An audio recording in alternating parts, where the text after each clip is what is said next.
There we go. So what's the function of your liver? It has like 300 different functions.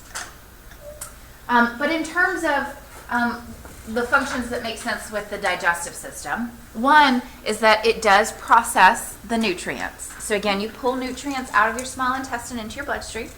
From there, it goes to the liver for processing. It also stores fat-soluble vitamins. Y'all know what your fat-soluble vitamins are? There's 4. No? A, D, E, and K. And we'll talk more about these in the next chapter. Fat-soluble vitamins are very different from water-soluble vitamins in that they are stored in your body.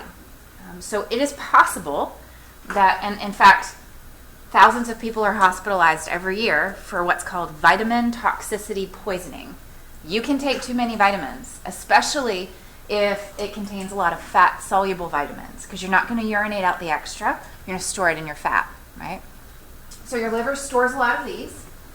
Your liver also detoxifies. We know this, right? When people drink alcohol, your liver goes to the liver for processing. Your liver tries to pull it out of your system. This is why people develop things like cirrhosis of the liver. This is why the liver gets so damaged. And you produce about 900 mils of bile per day. So again, remember, your liver's making the bile. So you make quite a bit of it every day just to help you with the emulsification of fat. This is looking at a liver lobule, just in a little more detail. So now you can see those hepatocytes kind of radiating out from here's our central vein. So you can see all the cells radiating out from that vein. Now, one of the things I want you to notice when we look at this picture is that each of the points on that liver lobule, you're going to see vessels, a lot of vessels. So let's talk about those. We call that the portal triad. So it's at each of those points on that hexagonal structure. And the vessels include a hepatic artery, a hepatic portal vein, and a bile duct. So the hepatic artery is going to be the red one. It's bringing in oxygen-rich blood. So it's bringing oxygen to all of those hepatocytes. The hepatic portal vein is bringing in the nutrients that you pulled out of the intestines. We're going to take those to the liver for processing. And the bile duct, that's the green one. This is going to take all of the bile that's being produced and drain it down into that gallbladder. So let's go back to this picture. And now you can see, if we look at each of those triads, you can see all of those vessels. You can see the bile duct. You can see the vein and the artery. Now I want to mention a little more about this bile duct. As these hepatocytes make bile, that bile goes into what are called canaliculi. Bile canaliculi. Does that term sound familiar? Canaliculi? Remember where you heard it before? Bones. Remember when you looked at bone and you looked at those concentric rings and you could see osteocytes and lacuna in there? And they have little canaliculi, which are like little invaginations that help the nutrients get to the bone cells, right? So we're going to see that term canaliculi again. So it's this network of vessels. And in this case, we're not taking things to the cells. We're actually going to be putting the bile into the canaliculi so that we can drain it into this bile duct. And then from there, it goes down into the gallbladder. Now, there are some imbalances associated with the liver, like hepatitis. We know itis always means inflammation of. Usually this is caused by a viral infection. So there's hepatitis A through F. It can also be caused by drug toxicity, wild mushroom poisoning. So you can get hepatitis depending on the type from different ways. Cirrhosis of the liver. This is different. This is a progressive chronic inflammation. And if it's chronic inflammation, that means it's long lasting. And there's not much we can do. So this is usually caused by chronic hepatitis, as in it's not under control. There's no medication that you're taking. Now, there's actually a new medication that's come out for hepatitis C recently, but it's incredibly expensive. Does anybody know how much it is? I'm going to say it's like $20,000 a month or something completely ridiculous. And insurance companies, because it's so new and it's so expensive, they're telling patients that they will not give them the treatment unless they have a certain percentage of liver damage from hepatitis C. So you have to have so much damage before you can get the treatment. And the reason insurance companies are doing that is they say if they gave everyone this treatment who had hepatitis C, then they would go bankrupt. So they're not giving it to everyone. Just because you are positive for hepatitis C, you've got to wait until your liver starts to fail, which is insane. Makes me mad. But now we do have a treatment for it, but still, if you have hepatitis, it's not under control, and the liver stays chronically inflamed, it leads to cirrhosis of the liver. Same thing with alcoholism, can cause cirrhosis of the liver.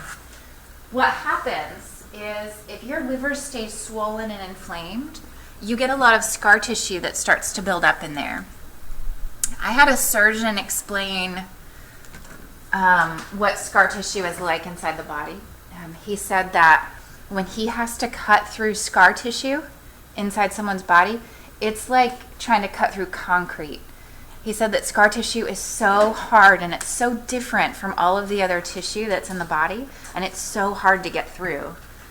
And so if you have scar tissue that's building up in the liver, you can imagine that's not functioning like the liver, right? Scar tissue doesn't make bile. It doesn't process nutrients. It's not doing what the liver cells, what the hepatocytes are doing.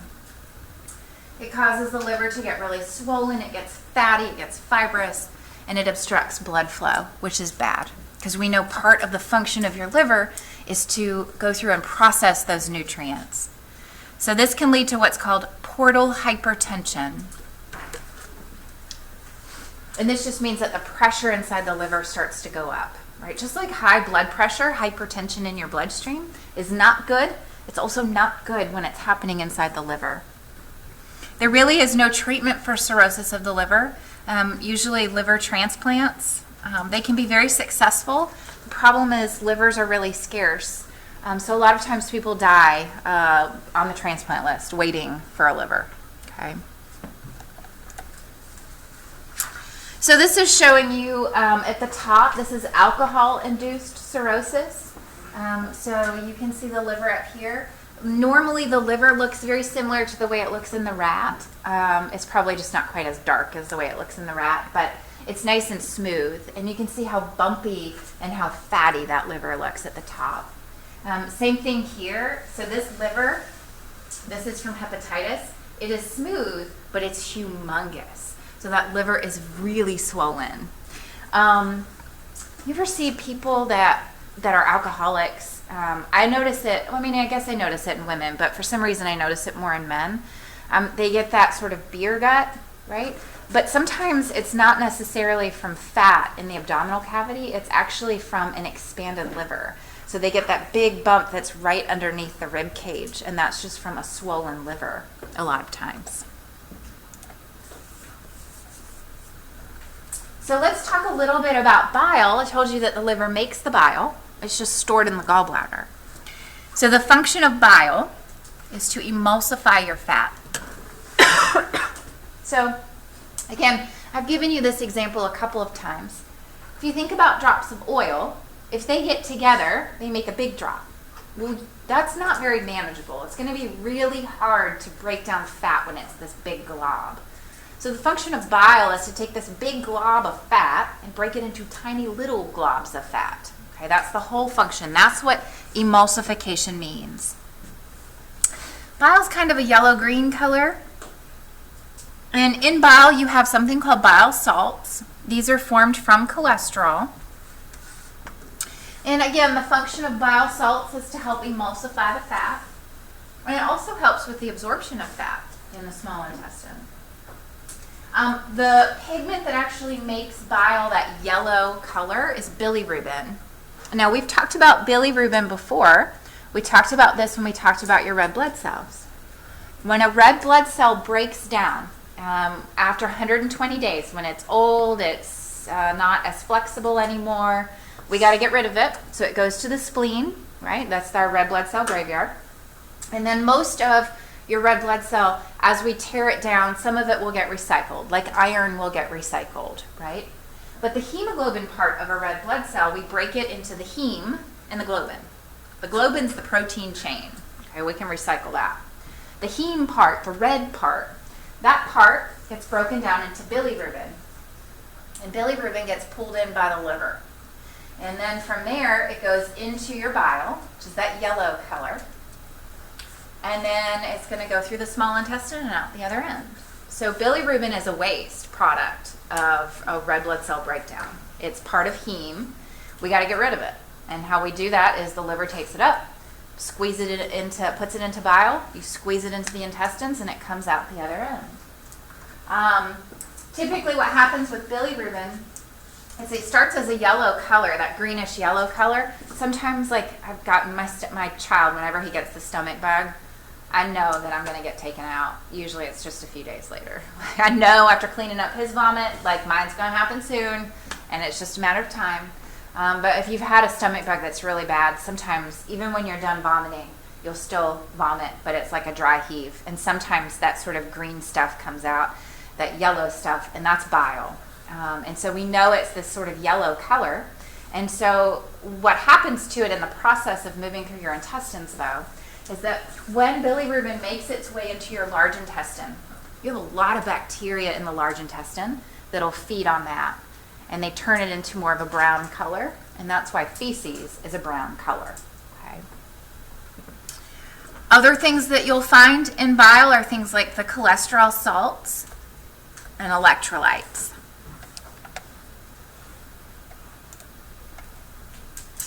So your gallbladder is this really thin muscular sac that kind of sits within the liver, and it does store bile. That's its whole function. And what happens is when you eat something that's fatty, you squeeze, it contracts on the gallbladder, and you're going to squeeze bile into the duodenum. So this is cute. This is a little cartoon that I stole from the internet. And it's the liver's asking the gallbladder, the gallbladder comes up and says, I make these. The liver says, what is it, gallbladder? Can't you see I have a lot to do? And then the liver gets mad and says, you made stones? You're just supposed to hold what I give you. Get out. Go on. And then the gallbladder's really sad. He had to leave. Right? So this is possible. People develop gallstones. Gallstones are usually just a bunch of cholesterol salts that sort of accumulate. And I have one. Some of you asked me during lab last week. It was over here. Some of you asked me during lab last week what it was. Is it on anybody's table? Like a little cup. It's got this huge stone in it.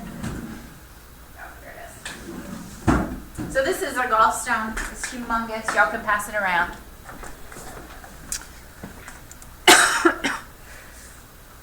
And we'll talk more about gallstones in just a minute. What regulates your gallbladder to start releasing bile is, again, when you eat fatty food, the function of bile is to emulsify fat. So typically what happens is, in order for your gallbladder to know that it needs to release bile, you've got to have some hormones that are getting released. So there's a hormone called secretin. This one gets released from the cells of your intestine anytime you have chyme there. That makes sense. So food goes to your stomach, turns into chyme, squeeze it into the duodenum, and then you have cells that line the duodenum that say, oh, we got food in here. We need to tell the gallbladder to squeeze some bile in. So they release secretin, goes into your bloodstream and goes to the gallbladder and says, hey, go ahead and release some bile.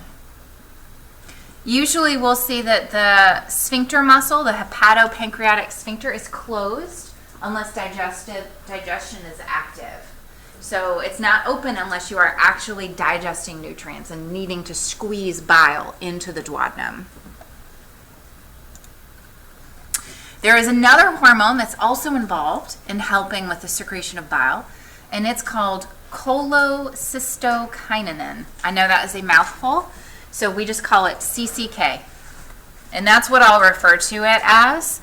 I'll call it that also on the exam. Okay, so there's two hormones that help with the release of bile, secretin and CCK. Both of these are coming from the intestinal cells when they are exposed to acidic chyme. As soon as chyme gets squeezed into the duodenum, those cells that line the duodenum say, oh, I'm going to release CCK and secretin. It's going to go up to the gallbladder, and the gallbladder is going to squeeze out bile.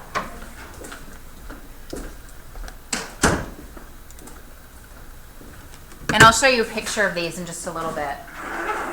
Sometimes when people have really high cholesterol or too few bile salts, this is when they develop those gallstones. And it causes the cholesterol, really what a gallstone is it's cholesterol that's crystallized into that stone. And what happens is you get these gallstones in the gallbladder, and every time the gallbladder contracts, though it's contracting on those stones and it's really painful, it also obstructs the flow of bile into the duodenum. And so this can cause a couple of things. One is it can cause what's called obstructive jaundice. Do y'all know what jaundice is? Jaundice is that yellow color, right? So here's a picture of jaundice. The skin gets really yellow in color. The whites of the eyes turn yellow. And this is just because of all of the bilirubin that is now not being taken up. When your gallbladder is full of stones, your liver is not able to process that bilirubin and turn it into bile. It has nowhere to put it. And so you end up accumulating extra bilirubin in your bloodstream, and it has a yellow color to it. And so this is what's called obstructive jaundice. Now, it's also really common for babies to be born jaundice. Anybody have a baby that was born jaundice? Yeah. My son was jaundice. He looks so pretty and tan. The whites of his eyes weren't yellow, but when you have a baby, they'll do a little heel prick on them, and they'll test their they call it their bili count. And they look to see what their bilirubin levels are. And if they're elevated, they'll just say, hey, make sure that the baby is eating and having dirty diapers.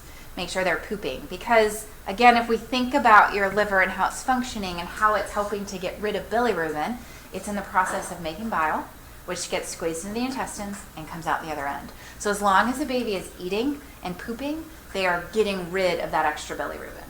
Now, sometimes in a baby, bili counts are really high. That's when they'll put those little goggles on them and put them under a light, because UV rays can also help to break down bilirubin under the skin. So like my son, they just said, make sure he was having dirty diapers, and then I just put his bassinet by a window and just made sure that he got some sunlight through the window, and that was plenty, and he was fine in about a week. Okay. But obstructive jaundice is when the gallbladder, because of gallstones, you develop all that extra bilirubin, just kind of hangs around. Now, when your gallbladder contracts against those sharp gallstones, it hurts a lot. So what ends up happening, though, if we think about it, when does your gallbladder contract? When you've eaten. So a lot of times when people have gallstones, they put two and two together and they think, okay, every time I eat, this really hurts. So they stop eating as much. So it's really common for people when they have gallstones at first, they start losing a lot of weight because they don't want to eat because it hurts to eat, right? A lot of times this can sometimes be treated with drugs. Sometimes they can do what's called ultrasound lithotripsy. They'll use the same technique to help dissolve kidney stones and break those up. And more often than not, they do surgery. It used to be to remove a gallbladder, you'd have a big, 3-inch incision near where your liver is, and now they do it laparoscopically. So you have a little incision, I think, in your belly button, and then one more. And they're tiny incisions. So usually they'll do surgery, they remove the gallbladder. Now, remember, your gallbladder's not making the bile. What makes bile? The liver does.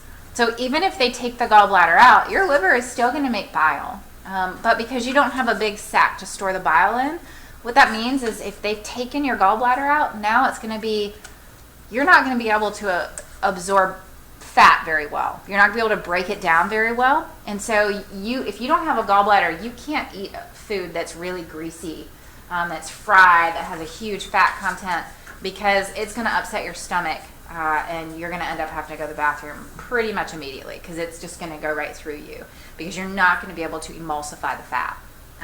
Even though you're making bile, you probably just don't have enough when you have a huge fatty meal. So you can see I passed around that gallstone. So you can have big gallstones like here. You can also have tiny little gallstones throughout your gallbladder. So we've gone through the liver and the gallbladder.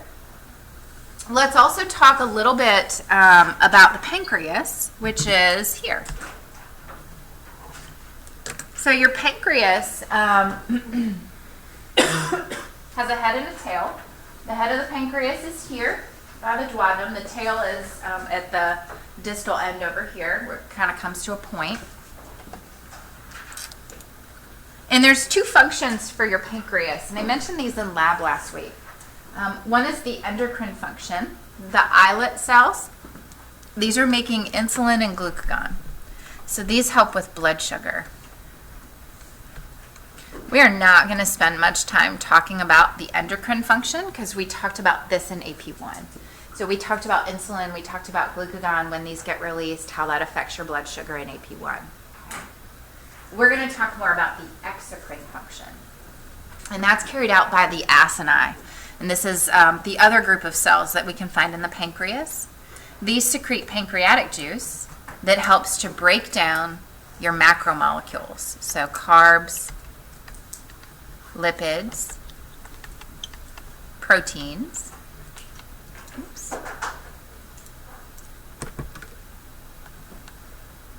Okay, put that over there. And nucleic acids. So it's just those four main macromolecules that I have on the board. Your pancreas is going to release an enzyme for every single one of those macromolecules.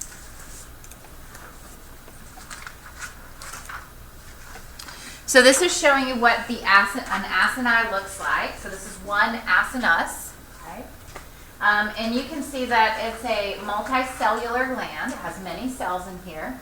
And those cells are releasing enzymes to help break down those macromolecules. And it's doing it through exocytosis.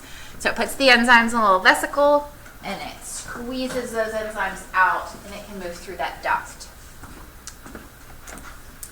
So there's a couple things I want to talk to you about when it comes to this pancreatic juice that's going to get squeezed into the duodenum. One is the pH is high. It's basic. It's a pH of 8. That helps to neutralize the chyme.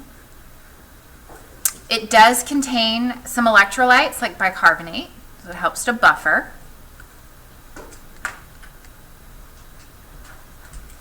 And the enzymes are amylase. What does amylase help with the breakdown of? Carbs. Lipase. Lipids. Nuclease. Nucleic acids. How about protease? Protein. So the first letter of each of these, except amylase, kind of goes along with the first letter of each of those big macromolecules, like proteins, nucleic acids, and lipids. Now, one of the things that's really important, I'm going to go back to this picture. When these enzymes, like protease and amylase and lipase, when they're getting released, they are released in an inactive form. They have to be. I want you to think about cells. Right? Here's a cell, here's a cell. What's the plasma membrane of a cell made of? Fat, lipid, phospholipid bilayer, right? It's lipids. What enzyme would break that down? Lipase. What's in the nucleus of a cell? DNA, right? What enzyme would break that down? Nuclease. So we also have carbohydrates, and we also have proteins in all of our cells. So if you were to release these enzymes in an active form, they would literally break down the entire pancreas. They would digest through the pancreas. So we can't do that. So these get released in an inactive form, and they're not activated until they hit the duodenum.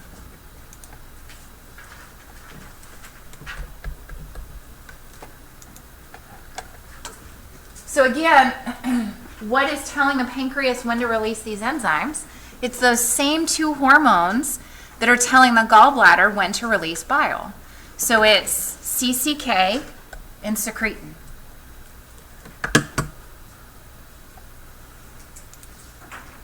So I like this picture. This one is showing you've got food that's turned into that chyme. That chyme gets squeezed into the duodenum, the first part of the small intestine. That's going to trigger these endocrine cells within the lining of the duodenum to release CCK and secretin. Those are the red and the yellow dots. Those hormones go into the bloodstream.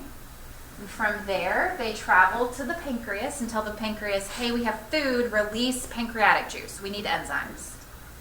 Then those hormones travel to the liver and the gallbladder. And they tell the liver, hey, we have food, you need to make more bile. And they tell the gallbladder, hey, we have food, you need to contract.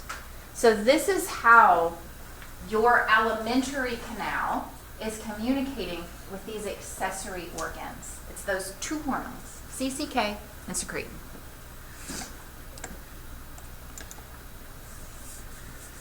So when we release chyme into our small intestine, we do it really slowly. So it moves very slowly into the small intestine from the stomach. And the chyme that gets into the duodenum is remember, it's only partially digested. And really all we've done is partially digest the carbs a little bit because of our salivary amylase. And we've denatured the proteins. That's about it. We did add some lingual lipase, but until we add bile, we can't really digest the fat at all. So the food that's getting into your duodenum is pretty much not digested at all. It is liquefied, and it's mechanically broken down, but it's not chemically broken down. So when we add the bile to help emulsify fat, and we add all the enzymes that are coming from the pancreas, now we can break the rest of these macromolecules into their monomers. That being said, anything that's going to hinder the liver from working and making bile, or anything that impairs the pancreas from making all of its enzymes, is going to severely impair digestion. Yeah. If we think of somebody who has gallstones who's had their gallbladder removed, it's going to impair the digestion of fat.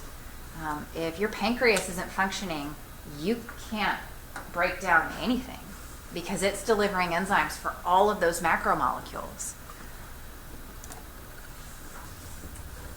Now chyme, when it gets into your small intestine, it's going to stay there for about 3 to 6 hours. So it takes a long time to move through the small intestine.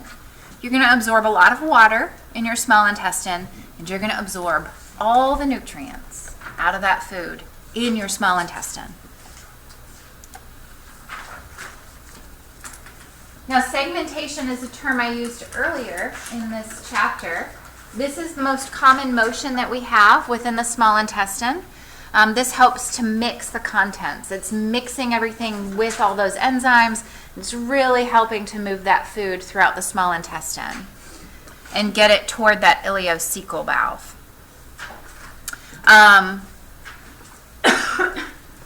You have some parasympathetic and sympathetic reflexes that are going to influence whether you increase digestion or slow it down. Remember, sympathetic, it's that fight or flight response. You're not worried about digesting. So during the sympathetic response, segmentation is going to decrease. It's going to slow down. You're not going to be moving that food quite as quickly. This is why it's going to hang out in the digestive tract. This is why they tell you, do not eat and then work out within 30 minutes.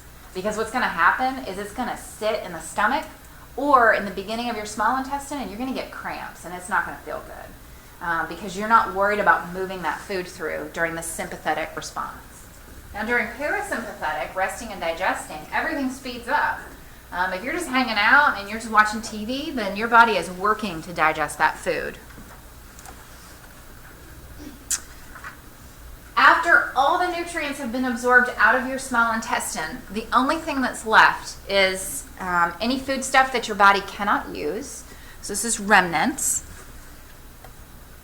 like fiber, for example, any bacteria that you might have ingested, and any debris. That's all going to get moved into the large intestine. Usually it takes from the duodenum to the ileum somewhere around 2-3 hours or so. depending on what you ate. Obviously, large meals that have a lot of protein in them, it's going to take longer for you to break that down. Meals that are more liquid doesn't take nearly as long. Refined carbohydrates don't take long. The ileocecal sphincter, this is that muscle, that circular muscle that is between the ileum, which is the end of the small intestine, and the cecum, which is the beginning of the large intestine. So you have a little valve between the small and large intestine that's helping to squeeze that anything that's left over into the large intestine, but it's also making sure that food doesn't go backwards. You don't want when that food makes it into the large intestine, you don't ever want it to go back into the small intestine and back up. Okay, so it prevents regurgitation into the ileum. Now the large intestine, when we look at it on the body, it kind of frames the small intestine. It kind of goes all the way around. So we have an ascending, a transverse, and a descending colon. And the major function of your large intestine is not absorbing nutrients. You already did that. You did it in the small intestine. This is whatever's left over in your large intestine. So the big one is it absorbs water. My son, when he was at, he's in first grade now, but when he was in daycare, he potty trained super early. He does not like to be dirty like his mama. So when he realized, oh gosh, I can go in here and I don't have to be in a dirty diaper, this is fabulous. So he was potty trained by the time he was 2, like nighttime, all of it, done. It was fabulous. And when he started in school, he was one of the first ones that was using the potty.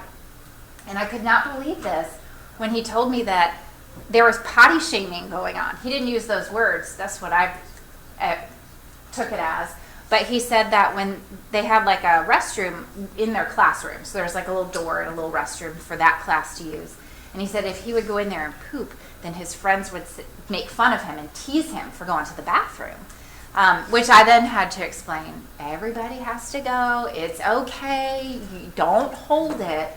And the reason that you don't want to hold it and you don't want little kids to hold it is right here. Because if you have to go and you don't go, you are going to absorb more water out of that feces. And it's going to get harder and harder and harder the longer you hold it in. And so this can cause things like impacted bowels. It can cause constipation. And then it makes it really hard to go. So I always told my son, go. If you got to go, go. And we always stop. Like if we're in the middle of something and he's like, I got to go, we go. I don't ever say, can you hold it? We go do. Okay? And that's not true just for kids. It's true for adults too. Also, you have a lot of bacteria in your large intestine. And those bacteria are going to eat anything that you did not absorb in the small intestine. They're going to eat what's left over. And so those bacteria are actually producing a lot of metabolites. They're producing a lot of vitamins that you're actually absorbing. So it's really important that you have these bacteria in the large intestine. Now, sometimes they also produce things like gas. So that's not great, especially if there's any sugars that were not absorbed in the small intestine. If those move to the large intestine, bacteria love sugar. And they'll eat on that, and they produce a lot of gas from that. So you have a lot of bacteria working in there. And again, really the function of your large intestine is just to store undigestible food stuff and then eliminate it, and we call that feces. Some of the unique features of our large intestines. One of the things, these are all things you looked at in lab. We have something called tennae coli. These are bands of smooth muscle, and they help with moving your feces through the large intestine. And I'll show you a picture of those. We also have hostra, which are like little sacs that are created by the tension of the tennae coli. And then we have something called epiploic appendages, which are little fat-filled pouches. So let me show you pictures of all of these. So the tennae coli are these lines here. Okay, this is smooth muscle. You can see the hostra are here. These are just the little bags that are created by the tension. that you get from that smooth muscle. And then you can see the epiploic appendages, these little fat, these little fatty areas. Now the parts of the large intestine, right when food enters the large intestine, it's in the cecum. That's the beginning of the large intestine. Within the cecum, you do have an appendix, which we'll talk about in a second. And then you have the colon. You have the ascending, the transverse, the descending. Again, it's just kind of framing the small intestine. And we name it this way for the direction that that feces is moving, right? It's ascending, transverse, descending. And then from there it moves into the sigmoid colon, which is shaped like an S, on its way down to the rectum. And then the anal canal. So I mentioned I would talk a little more about the appendix. The appendix is a little area sort of sandwiched within the cecum, and it's a lot of lymphoid tissue. And it truly houses a lot of bacteria. And so its main function is that whenever you need to recolonize your gut, you do have a lot of good bacteria in the large intestine.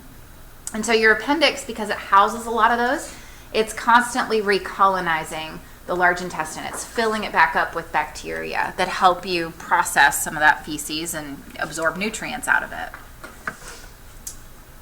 Sometimes, though, the appendix can get twisted. And if it twists, it can't release those bacteria. And the bacteria end up accumulating within the appendix, and the appendix gets sick. It gets very swollen, and it results in appendicitis. The other thing that can cause this is feces. Again, if you're not going to the bathroom when you have to go, your feces will back up. You're still eating, so it's still coming in, and then you're not emptying the tank. And so what happens if it backs all the way up, sometimes feces can actually block the opening of the appendix, and that can cause appendicitis as well. If the appendix gets so swollen that it bursts, you are going to leak not only bacteria out into your abdominal pelvic cavity, but you're also going to leak feces out into the abdominal pelvic cavity. And this can cause peritonitis, which we know can be life-threatening. So the symptoms usually are severe pain. What side would the pain be on? The right or the left? It's on the right, right? So your pain is the lower right quadrant. Loss of appetite, nausea, vomiting. It's pretty horrific when you have appendicitis. The treatment for it is appendectomy. They take the appendix out. And you can survive without an appendix. Once food moves through the large intestine, it's going to move down into the rectum. You have some rectal valves that stop the feces from being passed with gas, if that makes sense. So you can pass gas, but you're not going to pass any feces with that. And then you also have your anal canal. And the anal canal has two sphincter muscles. And these sphincter muscles stay closed except for when you're defecating. So you actually have two of them.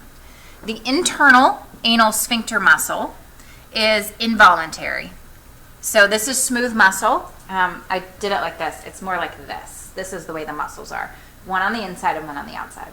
The internal sphincter muscle, this one is involuntary. You have no control over it. It's smooth muscle. And then on the outside, you have a voluntary sphincter, which is the external anal sphincter muscle. And that one's skeletal muscle, and you do have control of that one. So what happens is when feces makes its way down into the anal canal, that pressure naturally is going to cause a reflex, and it's going to cause the internal sphincter to open. But thankfully, we have an external sphincter that we can keep closed until we can make it to the bathroom. Okay? That, however, takes time to learn. And so this is part of the potty training process. We've got to teach kids how to hold it, what it feels like. Okay? So this is just showing you the anal canal, and you can see the internal sphincter here. Okay, so that's on the inside. And then you can see the external sphincter here around the outside. And that's the one you have voluntary control over. Now the last thing I'll mention about your large intestine It's a little bit about the microscopic anatomy. It's still part of the alimentary canal, so it's still the same. It's still a mucosa, a submucosa, a muscularis externa, and a serosa. It's always the same 4 tunics. But the mucosa is a little thicker in the large intestine. It does not have to be quite as thin as the small intestine because we're not absorbing all those nutrients. Except by the time we get into the anal canal, it becomes a stratified epithelium. That's so that it can withstand abrasion.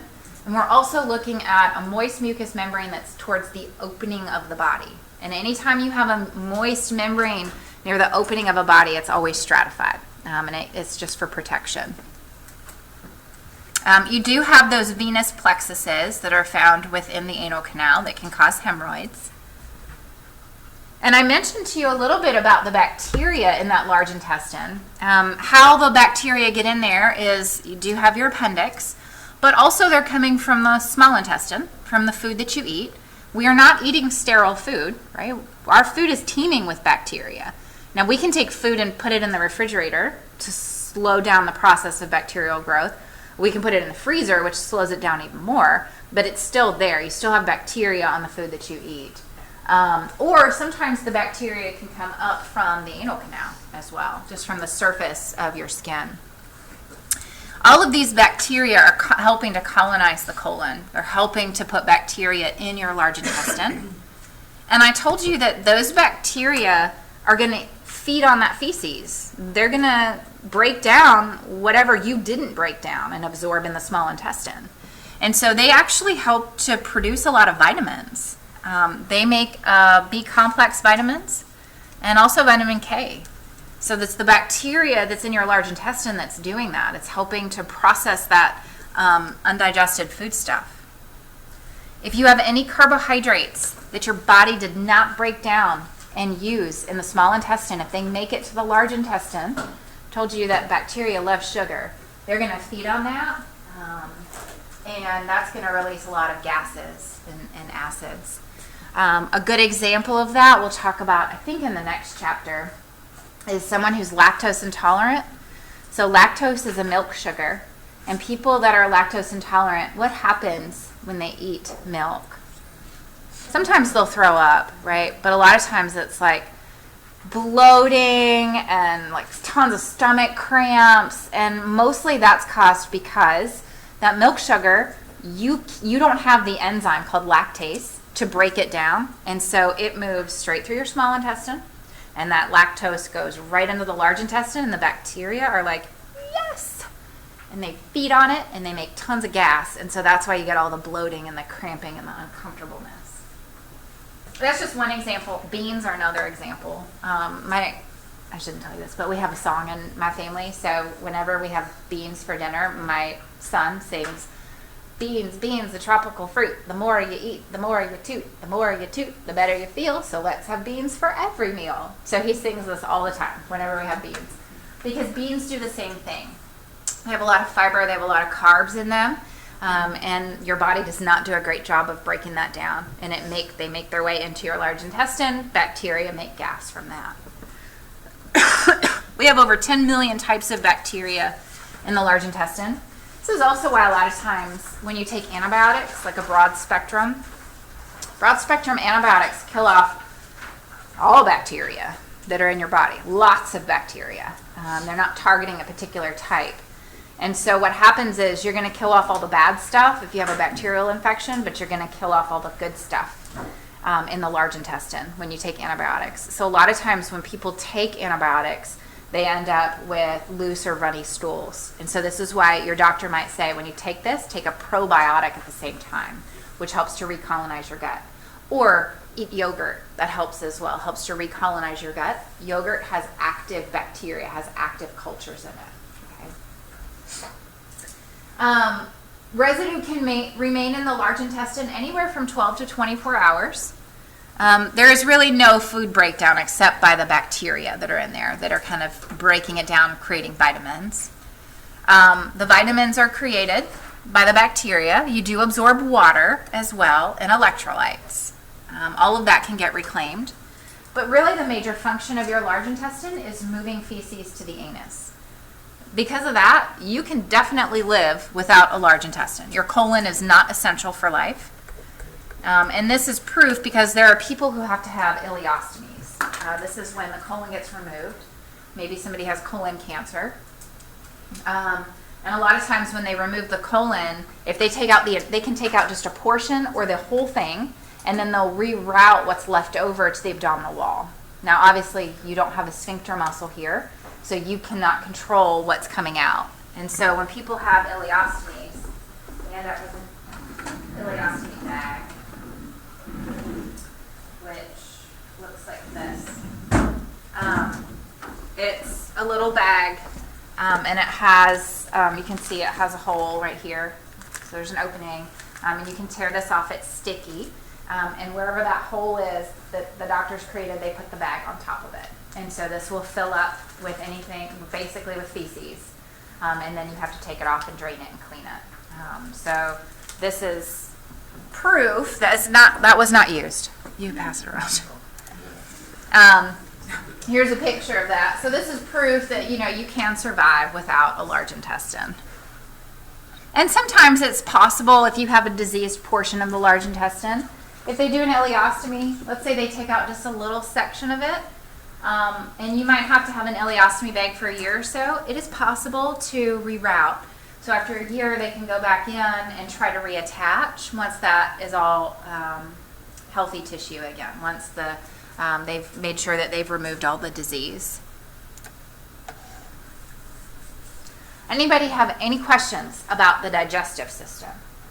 We've gone in one end, out the other. We did the entire alimentary canal, plus we did the accessory organs like the liver and the pancreas. You good? The large intestine absorbs vitamins? Its main function is to absorb water, but yeah, the bacteria make vitamins, so it absorbs vitamins too. But no nutrients. Okay. Nutrients are being absorbed. These monomers are being absorbed in the small intestine. Okay? So I want to walk you through a little bit more about the enzymes that are used in this process. I'm going to go through all 4 enzymes, and then I have a chart that I will add to your exam on Monday. So I'll talk to you about that when I show it to you. So we say that digestion is a catabolic reaction, which is a breakdown. That term catabolic means breakdown. I always remember catastrophe. Catabolic catastrophe. So this is a breakdown reaction. That makes sense. We're breaking macromolecules into monomers. And the 2 things we have to have for you to be able to digest your food is enzymes, those 4 enzymes, and water. So this is a hydrolysis reaction. In order for you to break down macromolecules, you have to have water. I'm going to star that term. That should not be a new term. Hydrolysis should be a term you've seen before in general biology. So these are just some of the basics. I've already written these on the board. These are the 4 main macromolecules and their monomers, what we're trying to break down into. So we're going to go through each one. We'll start with carbs. Only the monosaccharides of carbohydrates can be absorbed. And these include simple sugars, one single sugar molecule, like glucose, fructose, or galactose. Those are all monosaccharides. Mono means one, right? So one single sugar ring. If it has more than one, it's called an oligosaccharide. Oligo means few. What does poly mean? Many. So a polysaccharide is a lot of sugars stuck together. That is a carbohydrate. So in the process of breaking down carbs, or polysaccharides, throughout the alimentary canal, when we start to break them down, we'll break a carbohydrate or a polysaccharide into an oligosaccharide, and then from there we break it down into monosaccharides. Okay, so it's kind of a process. The enzymes are always amylase. You have some amylase in your saliva.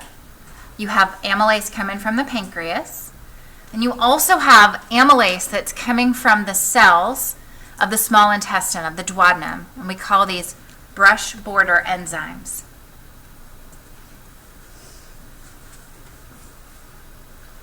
And so we have to break down polysaccharides into oligosaccharides, oligosaccharides down into monosaccharides. So salivary amylase is the one from the saliva. That's going to start the breakdown from poly into oligo. Pancreatic amylase, coming from the pancreas, is going to break down any polysaccharide that escaped the breakdown in the mouth. And that's very possible. How many of you chew your food 30 times before you swallow? I had one student say she did. I do not. 3, 4 at the most. Whatever I have time for, right? And so there's going to be a lot of polysaccharides that you did not keep in your mouth long enough to help really break those into oligosaccharides. So that's what your pancreatic amylase is going to work on. Any polysaccharide that's left over, it's going to get it down into an oligosaccharide. And then your brush border enzymes, the ones that are in the small intestine, they're going to finish the breakdown. They're going to go from the poly down into, from the oligosaccharides down into monosaccharides. Okay. So this is just showing you, it's just a visual, so you can see that you have amylase from your saliva and from your pancreas. And they're going to take from poly down to oligo. And then your brush border enzymes coming from the small intestine are going to break it down into monosaccharides. So it's just a visual. Now I mentioned this, there are people who are lactose intolerant, and you do have brush border enzymes that help you break down lactose. And it's an enzyme called lactase that gets released from your small intestine that helps you break down milk sugar. If you can't break that milk sugar down, if you don't have any lactase in your small intestine, maybe you lack the production of that, then that lactose moves straight into your large intestine, the bacteria feed on it, and you get a lot of gas and bloating and cramping. So the treatment for this is either don't consume anything that has milk in it, or I take that back. Don't consume anything that has lactose in it, or there's an enzyme, lactase, that you can take. It's a pill. You can take it before you have anything with milk, like ice cream, and it's supposed to help. Although I've heard a lot of people who are lactose intolerant say it doesn't really work that great. There's also a milk called Lactaid that does not have lactose in it. I drink Fairlife milk, and that is also lactose-free. So you can always do lactose-free kind of things. We also have proteins. Proteins have to be broken into amino acids, and the enzymes that do this are pepsins, right? So these are our pancreatic enzymes. These are our enzymes for proteins. So pepsin is the one that's coming from the stomach. This is the first place where proteins can start to break down, and that's because proteins are these huge macromolecules that have a fold to them. And in order for a protein to get broken down, the first thing you have to do is unfold it. And one way to do that, we call that denature. One way to denature is add acid to a protein. So the first time we can really denature a protein is when it gets to the stomach, and that stomach acid will denature it. Then we're going to add pepsin from your stomach to help start the breakdown. In an infant, remember, they're consuming not normal proteins, but milk protein like casein. So in an infant, they release renin, which helps digest the milk protein. That protein is going to move into the small intestine, where pancreatic enzymes are going to help to break it down. And then you're also going to have brush border enzymes finishing the breakdown. So this is just showing you here, you've got some amino acid chains. Those have to get broken down into individual amino acids before you can absorb those and put those in your bloodstream. And that's the case for all of these macromolecules. They have to get broken into monomers. So this is showing you in a visual. Again, first place you start the absorption or the breakdown of protein is in the stomach when you release pepsin. And then pancreatic enzymes and brush border enzymes help. For lipids, lipids are not soluble in water, right? If you add oil and water together, they separate. They don't combine together. So you have to combine bile salts with lipids to emulsify. So we've talked about that already. So again, bile is not breaking fat down, it's just emulsifying it. It's making the droplets smaller so that you can break them down from there. And then the enzymes are things like pancreatic lipase. So this is showing you, I like this picture, this is showing at the very top this huge globule of fat. Bile salts break them into more manageable droplets. And from there, you're going to break that down with lipase. And you're going to break it into those individual fatty acids, which you can absorb. Now, one of the big differences, though, is do we put fat into our bloodstream? If you get fat broken into fatty acids, do you put the fatty acids in your bloodstream? Nope. They go into lymphatic vessels. So you do not absorb fat straight into your bloodstream. Instead, fatty acids move into lymphatic vessels. And there's specialized lymphatic vessels called lacteals. And I mentioned these earlier in the chapter. They're called lacteal because when you add that fatty acid to it, it gets like a white color to it, a milky color. So I always remember milk, lactate, lactose, lactase. So lacteal is the name because it's a milky color in that lymphatic vessel. So this is showing you all the ways that you can start to break down fat. Now we kind of skipped over the lingual lipase because it's not doing much. It can't do anything until you add bile. You also have some gastric lipase. Again, it's not doing much. And then finally we emulsify the fat with the bile, and the pancreatic lipase really helps to break it down into fatty acids. Okay. And then lastly, our nucleic acids. Everything that you eat has DNA and RNA in it. If it's plant or animal material, it has a nucleus. So there's going to be DNA and RNA. We've got to break those into nucleotides. And you have pancreatic nuclease and some brush border enzymes that do that. So this is showing you enzymes from the pancreas and the small intestine that's breaking down those nucleic acids. So this is the enzyme chart, and I have this by itself in Canvas so that you can print off just the chart. On your exam on Monday, I will give you this chart. This will count as a percentage of your grade. It'll be the exact same thing, but I will put blanks all over the chart. I'll probably have about 10 blanks on this chart, and you will have to write it in. So like, for example, I might make this one a blank. And you can read the rest of it, and you would say, oh, okay, that's lipids that she's talking about, and you would write it in. Or I might leave one of these blank. So this column over here tells you the 4 main macromolecules. This column is the enzymes that help to break down the macromolecule. This column is what organ is producing that enzyme. This is what it's being broken into, and this is where the digestion is happening. So we just went over all of this. So this chart here, again, I'm going to put about 10 blanks on here, and you just have to fill it in. So this is just straight up memorizing it, okay? So that'll count probably,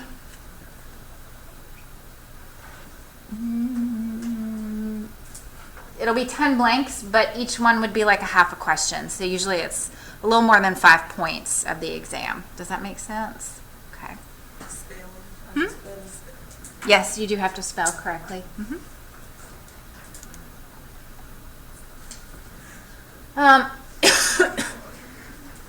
So in terms of the absorption, you know, all of your food, most electrolytes and water, all that's absorbed in the small intestine. And it's by active transport. It's moving it into your blood with the exception of lipids. Lipids, remember, they don't go into your blood, they go into lacteals.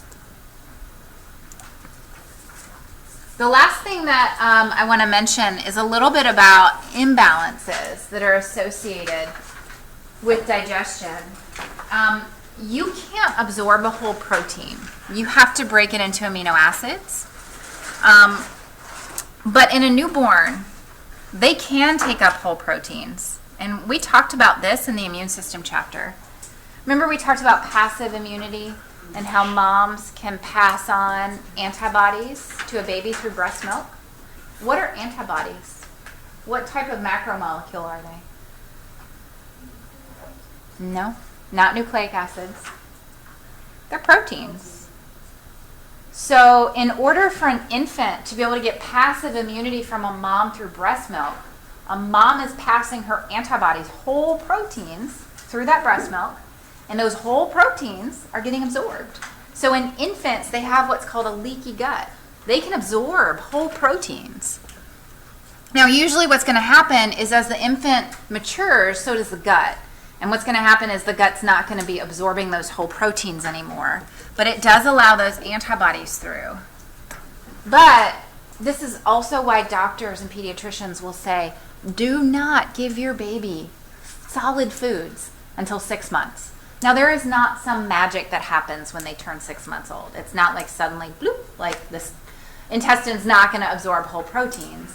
But what happens when you give your child solid foods too early is because their gut is so leaky, what can happen is they don't break down some of the food stuff, these macromolecules in the food you're giving them. It moves into their bloodstream.